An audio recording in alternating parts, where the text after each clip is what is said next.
John. Couple parts to this question. You just described a lot of different forces moving to the eastern flank. Is there any consideration of those forces going under NATO command, and why not? Also, there's the word is temporary is pretty prominent there. Is there a time frame for temporary?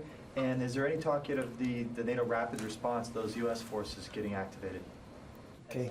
Yep, there's a lot there. Right now, they're going to be under the command of General Walters in his U.S. European command hat. I don't know of any changes to that.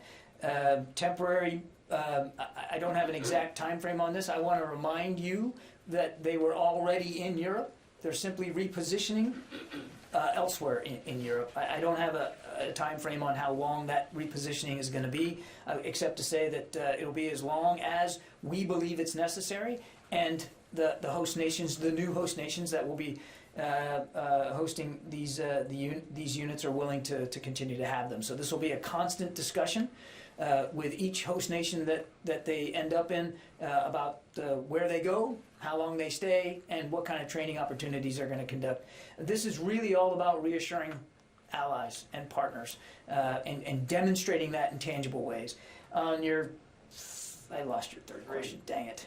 Rapid response force. Oh, that's a better question for NATO, Abraham. That's not a question for the United States. That'll be up to the NAC to decide, North Atlantic Council to decide, not just the United States unilaterally, of course.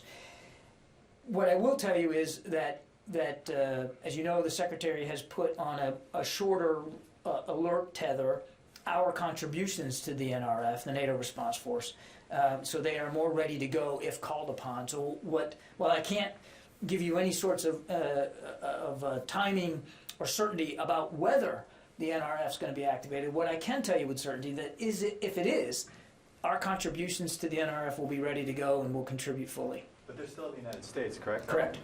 Yeah, Tony. Is there much discussion within the Pentagon or within the National Security Council about whether all of Putin's maneuvers and the force buildup is a grand game of brinksmanship, and he's got no intention of invading? He just wants to show his muscle, get the U.S. and NATO to commit to not letting Ukraine into the alliance. In other words, a game of brinksmanship, bluffing, but not really an intent to invade. We have seen no indication of that, Tony.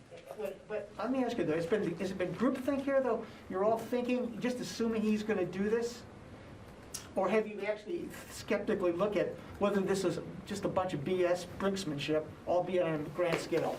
Tony, we've been looking at this now for months, and we've been talking to allies and partners for months. The Secretary was just in Brussels last week meeting with all his counterparts in the alliance. It's not just the United States who is deeply concerned about the potential for war in Ukraine now. That other NATO allies feel the same way. We've all been looking at this. I hope, we all hope, that we're wrong about this. But every indication we have is that he is poised to attack Ukraine again, and this time with what could be significant military force. I mean, we are talking about more than 150,000 troops that he has arrayed against that border. As I said earlier, we believe that they are now at a state of readiness where they could attack at any time. That's what we're seeing. And that's what we've been saying. We've been talking about this very openly now for weeks. We've seen, sadly and unfortunately, no indication that he's willing to de-escalate, move those troops back home, and actually get to some sort of serious diplomatic solution. Every indication, rather, that we see is quite the opposite. May I ask you a China-related question? Is there any indication that President Xi has given his tacit or explicit approval to Putin for a force, for an invasion? You recall there was speculation that an invasion wouldn't happen until the Olympics were over. The Olympics are over now. Any indication that China's given its wink and nod? Well, I mean, I would point you back to the February 4th statement that that Xi and Putin put out, which certainly we took as tacit approval for what Mr. Putin is doing. You could point also to concerning comments by the Chinese Foreign Ministry yesterday that made it clear that they weren't going to support any what they called unlawful unilateral sanctions against Russia, and then blame the United States for contributing security assistance to Ukraine, somehow blaming us for this issue. No mention whatsoever in their statement about the 150,000 plus soldiers and the threats that Mr. Putin has been lobbying against Ukraine now for many weeks, including just yesterday. We wonder, can it really be the Chinese policy now to support separatist movements over the sovereignty of nation states? That's an interesting twist, isn't it? Sylvie. Thank you, John. Is there any? I would like to go back to the movements of U.S. troops to the Baltic states and to the eastern flank. Is there any consideration of sending more U.S. troops if there is an invasion, and on a permanent basis on this eastern flank of NATO?